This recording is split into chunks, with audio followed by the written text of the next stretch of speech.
It seemed to be some sort of large rat. I spoke to a man who seemed to be the boss.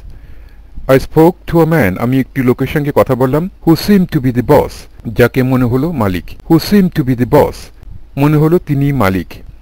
I spoke to a man who seemed to be the boss. এই সমস্ত ক্ষেত্রে to be ব্যবহার করা হচ্ছে। Noun phrase যেহেতু আমরা দিয়ে দিচ্ছি, who seemed the boss এটি বলা যাবে না, wrong English. However, comma, to be can be dropped before noun phrases which express more subjective feelings, especially in British English. আমরা একটি উদাহরণ নিয়ে আলোচনা করলে আরো ভালো বোঝা যাবে। আমি উদাহরণটি বলি। She seems to be a nice girl. She seems a nice girl. A nice girl এটি একটি নাউন ফ্রেজ। এর আগে to be আমরা ড্রপ করে ফেলতে পারি, to be বাদ দিয়ে দিতে পারি, সে কথাই বলা হয়েছে। However, comma, to be can be dropped, মানে to be বাদ দেওয়া যেতে পারে before noun phrases. A nice girl এটি নাউন ফ্রেজ, তার আগে to be বাদ দেওয়া যেতে পারে কখন? Before noun phrases which express more subjective feelings.